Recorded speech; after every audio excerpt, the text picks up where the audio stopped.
Hello friends, welcome to the Chitra Science Hub. Today we will discuss about the van der Waal interactions. First of all, what are van der Waal interactions? Van der Waal forces are the weak forces of attraction between two non-bonded atoms, molecules or ions when they are close to one another. क्या है हमारे vendor वाल forces? Vendor वाल forces वो attractive force हैं जो दो non bonded atoms में, मॉलिक्यूल्स या आयंस में पाई जाती हैं। कब? जब वो एक दूसरे के पास आते हैं। तो वेंडरवॉल फोर्सेस हमारी डिफरेंट डिफरेंट टाइप की हैं। First, dipole dipole interaction. In polar covalent molecules there are positive and negative ends और poles and the molecules are often said to have a dipole moment. जो हमारे polar covalent molecules होते हैं, जैसे हम example लें HCl का, तो HCl में दोनों कंबाइनिंग एटम की इलेक्ट्रोनेगेटिविटी के में डिफरेंस होने की वजह से दोनों के ऊपर पार्शियल चार्ज आ जाता है। क्लोरीन की जो इलेक्ट्रोनेगेटिविटी है वो हाइड्रोजन के कंपैरिजन में ज़्यादा है, इस वजह से क्लोरीन के ऊपर पार्शियल नेगेटिव चार्ज और हाइड्रोजन के ऊपर पार्शियल पॉजिटिव चार्ज। इस तरह का जब एक कोवलेंट मॉलिक्यूल दूसरे HCl मॉलिक्यूल के कांटेक्ट में आता है तो दोनों के डायपोल्स में इंटरेक्शन होता है। Cl नेगेटिव जो पहले वाले का दूसरे के H प्लस के साथ इंट्रैक्शन शो करता है, अट्रैक्शन शो करता है। इस चीज़ को हमने कहा dipole dipole interaction. Next, dipole induced dipole interaction.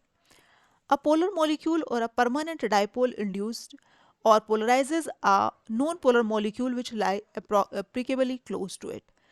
एक polar molecule को जिसके अंदर हमारा एक परमानेंट डाइपोल मोमेंट है, इस तरह के मॉलिक्यूल को जब हम एक नॉन पोलर मॉलिक्यूल के पास लाते हैं तो नॉन पोलर मॉलिक्यूल भी हमारा पोलराइज्ड हो जाता है। जैसे हम एग्जाम्पल में दिखाई दे रहा है, ये हमारा एक पोलर मॉलिक्यूल है जिसके अंदर आपका परमानेंट डाइपोल है। इस तरह के मॉलिक्यूल के कांटेक्ट में जब कोई नॉन पोलर मॉलिक्यूल आता है तो वो भी आपका पोलराइज्ड हो जाता है। इस चीज़ को हमने कहा डाइपोल इंड्यूस्ड डाइपोल इंट्रैक्शन।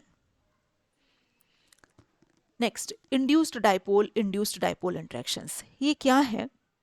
जो हमारे नॉन पोलर मॉलिक्यूल्स होते हैं जैसे O2, H2, N2, इस तरह के मॉलिक्यूल जब एक दूसरे के कांटेक्ट में आते हैं तो इनके अंदर एक अट्रैक्टिव फोर्स जनरेट हो जाती है, इलेक्ट्रोस्टैटिक अट्रैक्शन हो जाता है, जिन्हें हम कहते हैं लैंडन फोर्सेस और डिस्पर्सिव फोर्सेस। तो ये हैं क्या? जैसे हम कोई नॉन पोलर का एग्जांपल लें, जैसे O2 है हमारा, तो इलेक्ट्रॉन्स उसके कॉन्टिन्यूसली सर्कुलेट हो रहे हैं। अब इस तरह का एक ऑक्सीजन एटम जब दूसरे ऑक्सीजन एटम के कांटेक्ट में आता है, या कोई भी नॉन पोलर मॉलिक्यूल जब एक दूसरे के कांटेक्ट में आते हैं, तो आपका जो है फर्स्ट वाले न्यूक्लियस का दूसरे के इलेक्ट्रॉन के लिए अट्रैक्शन, इसी तरह से दूसरे वाले के न्यूक्लियस का पहले वाले के इलेक्ट्रॉन्स के लिए अट्रैक्शन, ये वो अट्रैक्टिव इन्फ्लुएंस है जो दोनों को एक दूसरे के साथ जोड़े रखती है।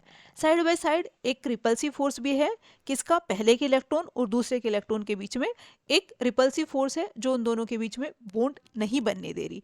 तो अब उन दोनों के बीच में एक पॉजिटिव इंट्रैक्शन है। पॉजिटिव इंट्रैक्शन किस वजह से है?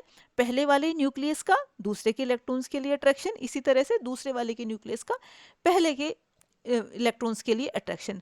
तो इस अट्रैक्टिव फोर्स की वजह से दोनों के बीच में एक अट्रैक्शन फोर्स डेवलप हो जाता है, एक इंट्रैक्शन डेवलप हो जाता है, जिसे हमने कहा इंड्यूस्ड डाइपोल इंट्रैक्शंस।